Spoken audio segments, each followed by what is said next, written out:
काल काही नगरसेवक उभाटाचे मुख्यमंत्र्यांना भेटले, काय हालचाली काय?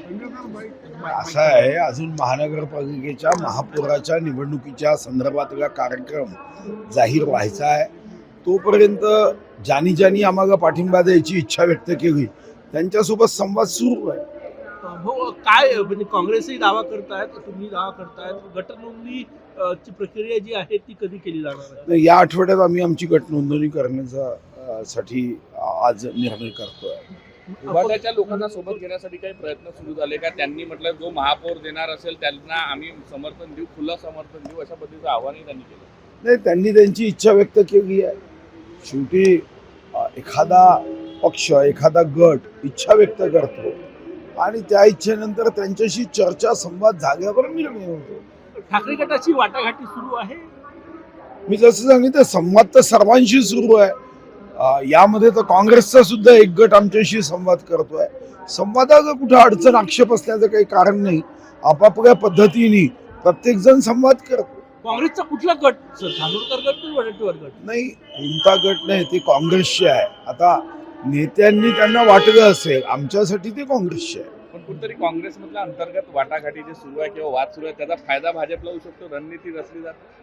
नाही, आम्ही रणनीती रचण्याचा विषय नाही. आम्ही स्वतःहून काही त्यांच्याशी संपर्क केला नाही. त्यांनी आमच्याशी संपर्क केला. त्यांच्याकडून संदेश घेऊन काही कार्यकर्ते आले आणि ते म्हणाले की तुमच्यासोबत आम्हाला चर्चा करायची आहे. मग आम्ही चर्चा त्यांच्याशी पहिल्या फेरीची आमची झाली आहे. पुढे बघू काय होतं. तुम्ही आज मुख्यमंत्र्यांची भेट घेणार आहे या सगळ्या सत्ता स्थापनेबाबत? हा, निश्चित आज आमच्या पक्षाची बैठकच आहे. सर्व एकत्र बसणार होतो. काल जोरगेवारजी जाऊन मुख्यमंत्र्यांची भेट घेतली त्यांनी.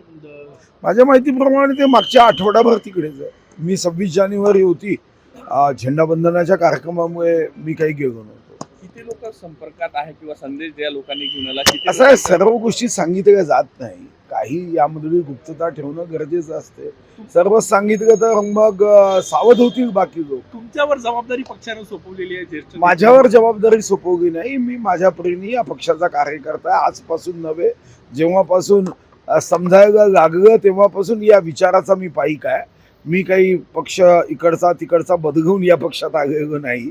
तर मी तर या पक्षाचाच आहे. जेव्हापासून मला थोडं समजायला लागलं तर मला वाटतं की जे जे शक्य उत्तम होण्याचा प्रयत्न आहे तो मी करेन. आणि यामध्ये फक्त महापौर बनवणे इतका हेतू नाही आहे. या शहराचा विकास व्हावा. खूप विदर्भांनी भोगला आहे, चंद्रपूरनीही खूप भोगला आहे. आता सुधीर मुनगंटीवार यांनी म्हटलं की काँग्रेसचा एक गट आमच्या संपर्कात आहे. असं काही नाही. सुधीर भाऊचं स्वप्न पुढे आहे, मला माहीत नाही. तर सुधीर भाऊंचा बाण हा आता हे काय म्हणतो त्याला, बिन बिन बिन तीर का कमान असं कदाचित होऊ शकतं. त्यामुळं ते त्या सुधीर भाऊच्या बाणामध्ये आता तीरच नाही आहे. त्यामुळे यावर फार काही विश्वास ठेवण्याची गरज नाही. ते बोलले 10 नगरसेवक काँग्रेसच्या आमच्या संपर्कात आहे, जे भाजपसोबत येऊ इच्छित. अजिबात नाही. एकही नगरसेवक पुढे जाण्याचा प्रश्न नाही. सगळे माझ्या ताब्यात आहे. जवळपास माझ्याच ताब्यामध्ये 20 नगरसेवक, तर 10 आले कुठून तिथे.